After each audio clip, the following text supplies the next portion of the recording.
주에 말씀을 전하면서 다윗의 이야기를 드렸죠.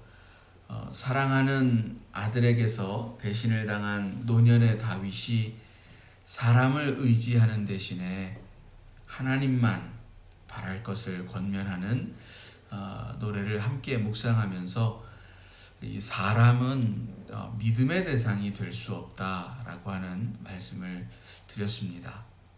실제로 인생은 사람에게서 많은 실망을 보게 됩니다. 다윗은 그런 실망감이 들 때에, 그래서 절망이 때로 우리를 휘감을 때에, 혹은 마지막 같은 벼랑에 서 있을 때조차 하나님만은 우리와 함께 하시고 또 우리의 걱정과 두려움을 이해하시고 우리의 한탄을 귀 기울여서 들어주시니 세상에서 그 어떤 절망을 맛보더라도 최후의 보루, 아니 오직 유일한 하나님을 의지하라고 말해 주었습니다. 우리가 충분히 공감할 수 있는 또 인생의 경험을 통해서 어느 일정 부분 정말 공감할 수 있는 그런 권면의 말씀이라고 생각이 됩니다. 그런데 저는 또한 오늘 그럼에도 불구하고 다시 사람이 희망이다 라고 하는 이야기를 전하려고 합니다. 제목만 보면 지난주와 정반대의 말씀처럼 보여질 것입니다. 그러나 오늘 주어진 하나님의 말씀을 통해서 묵상을 하다 보면 맥락적으로 연결이 되는 그런 지점을 찾을 수 있으실 겁니다. 언젠가 제가 말씀을 드렸던 것처럼 기독교의 역사관은 시작과 끝이 있습니다. 즉 시간은 종말을 향해 간다는 얘기죠. 그래서 이 기독교 구원론의 핵심 속에는 심판과 종말이 존재합니다. 그런데 이렇게만 설명하면 사실은 반쪽만 말한 것입니다. 왜냐하면 이 하나님의 목적은 심판과 종말을 통한 구원이 아니라 사실은 애초부터 구원 자체가 목적이기 때문입니다. 심판과 종말은 본래 하나님의 바라시는 바가 아니라는 것입니다. 심판을 가져오는 것은 우리의 죄악과 불의함이지 하나님이 그냥 무조건 그렇게 예정되었기 때문에 세상을 멸망시키려는 것이 아니라는 것입니다. 멸망하지 않고 구원에 이르는 것, 이것이 하나님의 목적이라고 할 때에 창조의 섭리와도 이어질 수 있습니다. 하나님이 세상을 멸망시키려고 창조할 수는 없다는 것입니다. 세상에 어느 조각가가 일부러 망가뜨리기 위해서 형상을 만들겠습니까? 형상을 만들 때에는 세상에서 가장 아름답고 깊은 의미를 담아서 또 널리 그것을 알리고 자랑하고 싶은 마음에서 진료를 깎고 다듬고 하지 않겠습니까? 또 자기가 너무나도 그렇게 사랑스럽게 만든 작품을 혹 다른 누군가가 훼손했다라고 해서 그것을 그냥 폐기하고 버릴 수가 있겠습니까? 애정이 듬뿍 담긴 작품은 설사 조금 흠이 나더라도 거기에 담긴 자신의 열정, 사랑, 수고와 땀 등으로 인해서 그냥 버릴 수가 없습니다. 적어도 조금 흠이 있어도 그 있는 그대로 사랑하든가 아니면 다시 정성을 들여서 그 흠을 없애려고 할 것입니다. 하나님이 그렇습니다. 하나님이 세상을 만드셨고 우리를 창조하셨습니다. 정말 그 마음에 흡족할 정도로 매우 아름답게 만드셨다라고 말씀합니다. 그런데 우리의 탐욕과 불의, 온갖 죄악이 그 아름다운 하나님의 창조의 세계에 흠집을 내었습니다. 그렇다고 하나님이 세상을 그냥 멸망하도록 내버려 두신다? 그럴 수 없다는 거죠. 그런데 누군가는 질문할 겁니다.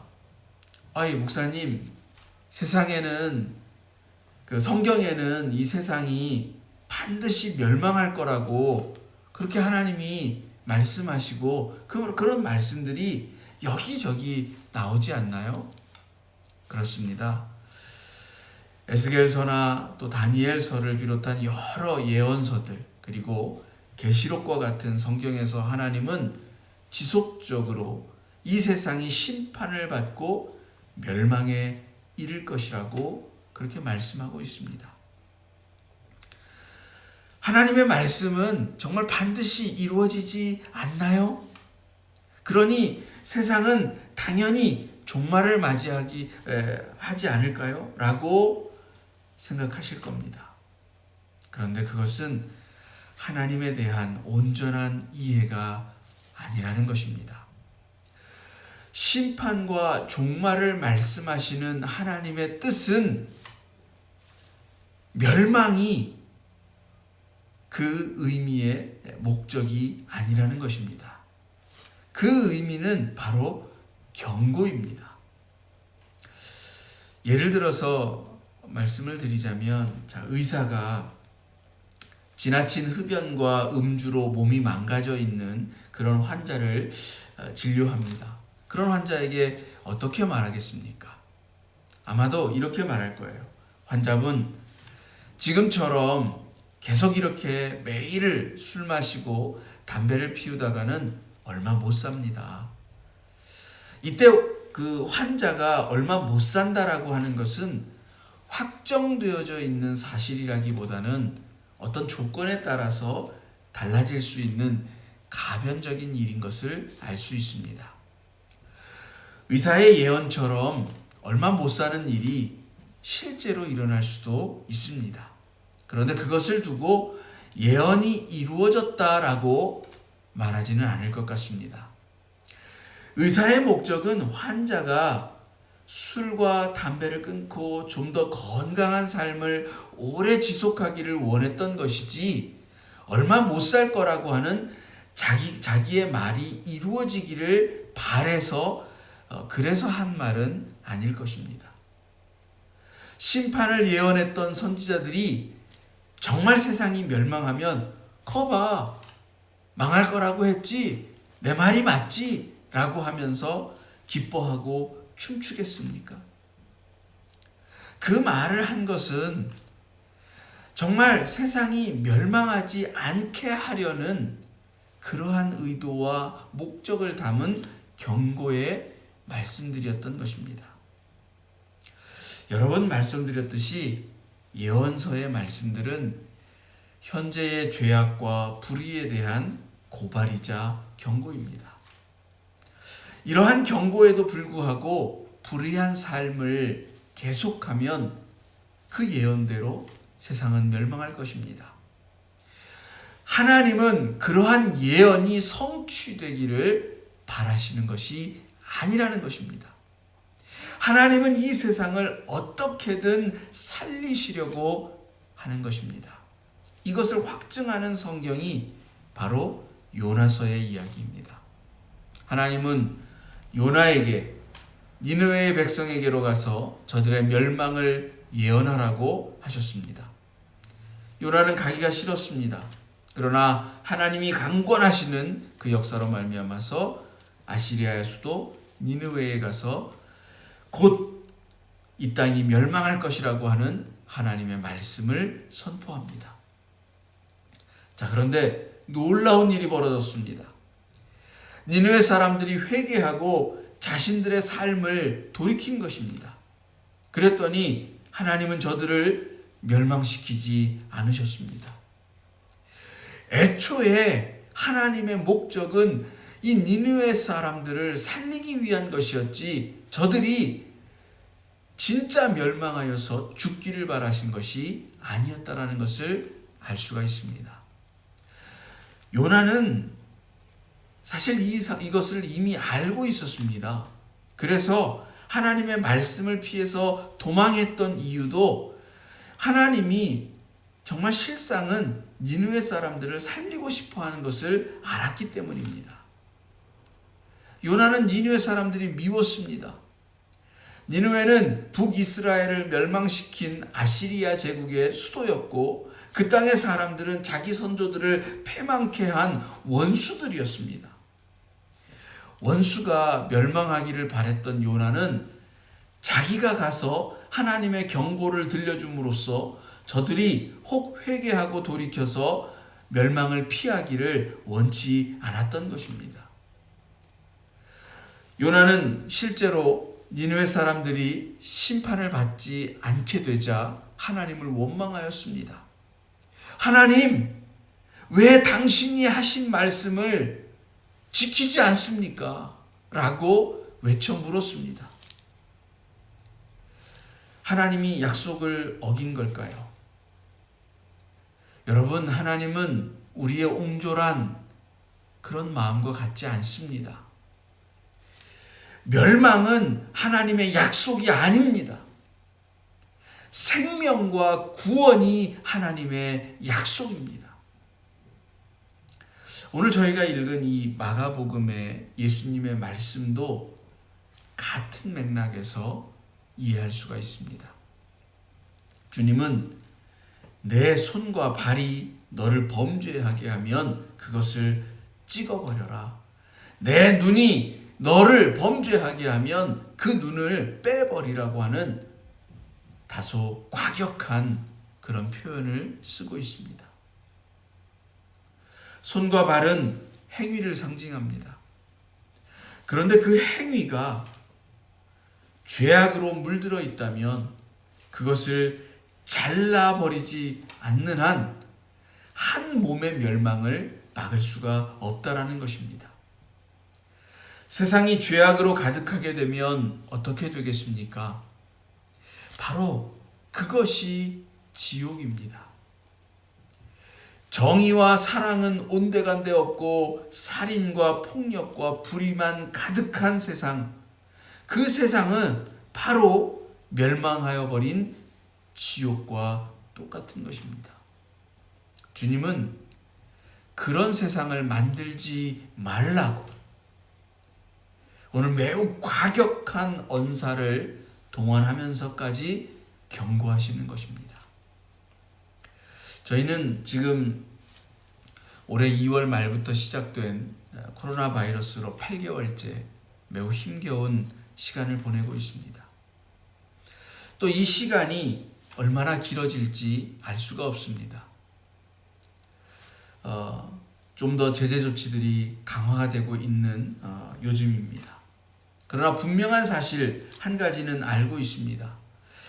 오늘 말씀에 빗대어서 얘기하자면 경고의 메시지들을 제대로 새겨 듣고 행하지 않으면 고통의 시간은 우리가 기대하는 것보다 더 길어질 수 있다는 것입니다. 예언자들 그리고 여기 주님의 경고 역시 우리가 돌이키지 않고 지난 삶의 잘못된 부분들을 수정하고 반성하고 성찰하지 않고 또 그에 따른 우리의 삶이 변화하지 않으면 세상과 더불어서 멸망한다라고 말할 수 있습니다. 즉 그것은 우리에게 회개에 대한 요청입니다. 세상을 살리고 구원하시고자 하는 이 하나님의 간곡한 외침이 여러분 들려지십니까? 멸망하여 가는 세상을 주님은 지옥에 비유하면서 49절에 보면 사람마다 불로써 소금치듯 한다라고 말씀하셨습니다. 여기서 불은 지옥불을 말합니다. 48절에서 이미 언급되어져 있는데요. 48절에 말하는 것처럼 구더기도 죽지 않고 불도 꺼지지 않는, 그러니까 죽을 수도 없고 고통만 가득한 그런 불인 것입니다. 그 불이 소금을 치듯이 우리 위에 떨어진다는 것입니다. 멸망하여 가는 세상은 이처럼 죽음조차도 사치스러운 영원한 고통과 울부짖음으로 가득할 텐데, 그 세상이 진정 우리가 바라고 또 우리의 자녀들에게 물려주고 싶은 세상인가 하는 것입니다. 그런데 주님은 여기서 매우 특이하게 소금에 대하여서 좀 더 이야기를 이어갑니다. 이렇게 말씀하죠. 소금은 좋은 것인데 그 맛을 잃으면 무엇으로 짜게 하겠느냐. 지옥불이 소금을 치듯 하리라고 하는 말씀에서 언급한 소금에 대하여서 그것은 본래는 좋은 것이었다라는 것입니다. 그렇죠. 소금은 사람에게 필수적인 염분을 공급하고 음식 맛을 내고 부패하지 않고 오래 보존하도록 하는 아주 유용한 재료입니다. 그런데 그것이 본래 좋았던 그것이 그 기능을 상실하였습니다. 그러면 아무 쓸모 없어져서 버려지는 존재가 된다는 것입니다. 세상을 유익하게 하고 살맛나게 하는 재료로 뿌려져야 하는 것이 오히려 세상을 불지옥으로 타게 만드는 것으로 뿌려져서 들불처럼 번져가게 하는 그런 요소가 된 것입니다. 그러니 본래의 맛을 회복해야 합니다. 본래 소금의 맛은 무엇을 의미할까요? 우리가 읽은 이 본문 앞에 소개되어지고 있는 33절에서 42절까지의 내용을 쭉 살펴보면 그것은 어린아이로 상징되는 작고 연약한 사람을 섬기는 일이라고 볼 수가 있습니다. 그리고 이와 같은 섬김을 위한 희생이나 겸손, 사랑, 또 남을 자신보다 더 낮게 여기고 절제와 경건 등의 행위라고 그렇게 말할 수가 있습니다. 세상을 맛있게 하는 소금, 그래서 세상을 살맛나게 하고 살아볼 그럴 가치가 있는 땅으로 만드는 것은 바로 겸손과 사랑의 삶이라고 할 수 있는 것입니다. 이 삶을 누가 살아야 합니까? 바로 우리입니다. 바로 우리 사람들입니다. 그래서 다시 사람이 희망일 수밖에 없는 것이고, 그래서 이 말씀을 듣는 믿는 사람이 진정 우리의 희망일 수밖에 없는 것입니다. 세상을 멸망시키는 것도 우리고 세상을 살맛나게 하는 것도 우리입니다. 우리가 희망이 되지 않으면, 우리가 제대로 짠맛 내는 소금이 되지 않으면 경고하신 바대로 멸망하여 가는 세상이 될 것이고, 현재 잃어버린 이 짠맛을 회복하고 우리 속의 불의와 죄악을 떨쳐낸다면 생명의 기쁨으로 가득한 세상이 될 것입니다. 그러니 오늘 말씀 제목처럼 믿는 사람이 세상의 희망이어야 합니다. 소돔과 고모라가 멸망한 것은 의인 10사람이 없어서입니다. 바닷물이 짠 것은 4%의 염분 때문입니다. 그래서 한 사람 참 믿음의 사람이 중요합니다.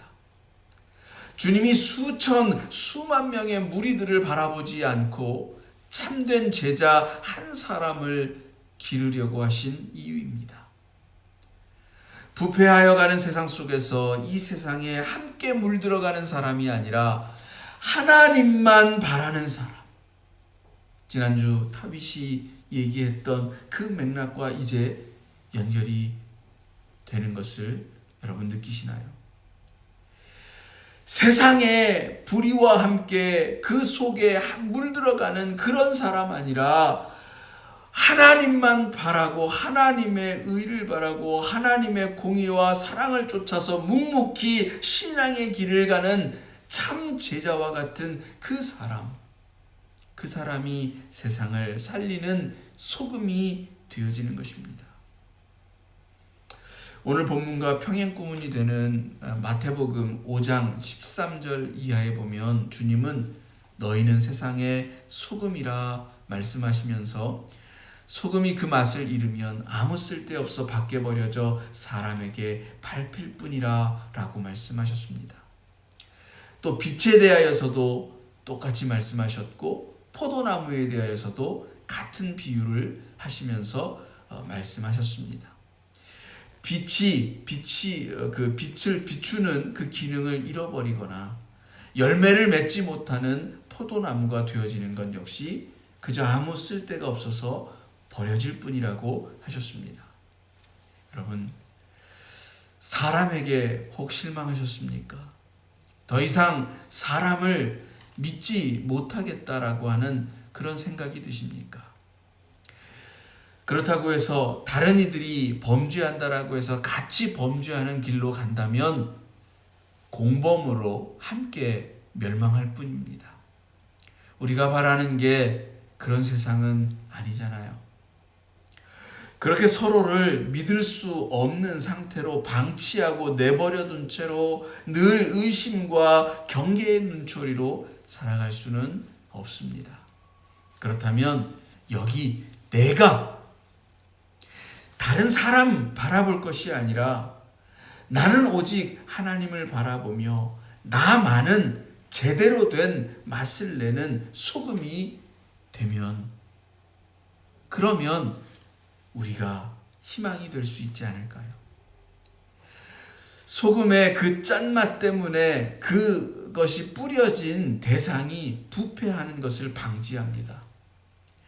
소금이 나로 인해 나뿐만 아니라 누군가의 삶이 썩고 부패하지 않게 한다는 게 정말 놀랍고 신나고 감사하지 않습니까? 여러분, 대신에 그 맛을 내지 못할 바에는 차라리 찍어내 버리라고 하는 이 주님의 단호한 경고의 말씀을 흘려듣지 말아야 할 것입니다. 이제 또 한 주간을 지나면서 오늘 우리에게서 혹 버려야 할 것, 좀 주님의 과격한 표현을 따르자면 찍어내 버려야 할 것, 그것이 있다면 무엇일까? 우리 스스로 함께 돌아볼 수 있는 그런 시간이 되어지기를 기도합니다. 함께 기도하시겠습니다. 주님이 평소에 그 부드러운 말씀과는 달리 매우 과격한 언사를 쓰시면서 우리들에게 지옥불에 몸 전체가 빠지는 것보다는 차라리 몸의 일부를 내버리더라도 그 몸을 구원하는 것이, 영원한 생명에 들어가는 것이 나음을 말씀하고 있습니다.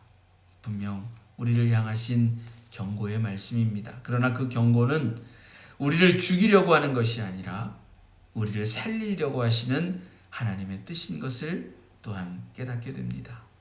하나님, 우리를 살리고자 하시는 하나님의 그 따뜻한 사랑이 오늘 저희들에게 전하여지기를 원합니다. 하나님의 그 마음이 깨달아질 때에 오늘 우리는 돌이키고 회개할 수가 있습니다. 하나님, 저희 속에서 찍어내 버려야 할 것들이 있다면 무엇입니까? 알게 하시옵소서.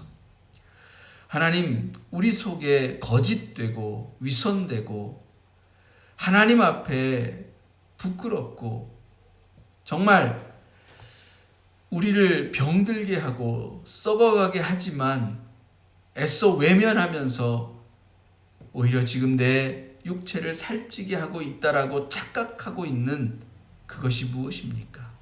알게 하시옵소서. 버리게 하시옵소서. 그 모든 허탄한 것들로부터 돌이킬 수 있는 저희들 되게 하여 주시옵소서. 하나님, 이 수학과 결실의 계절에 무엇보다 우리에게 있는 썩은 것들을 도려냄으로써 제대로 된 알곡들, 제대로 된 것들을 거두어 드릴 수 있는 저희들 되게 하시기를 원합니다. 오늘 우리의 삶에 비록 어려운 때이고 비록 힘겨운 때이지만 그럼에도 하나님이 허락하시는 것들로 인하여서 평안을 누리기를 원하고 속히 온 세상이 모든 불의함으로부터 돌이켜서 이 심판의 때가, 이 하나님의 경고의 때가 지나고 다시금 아름답고 선한 창조의 영원한 그 세계로 들어가는 놀라운 역사가 펼쳐지기를 간절히 기도합니다. 예수님의 이름으로 기도드립니다. 아멘.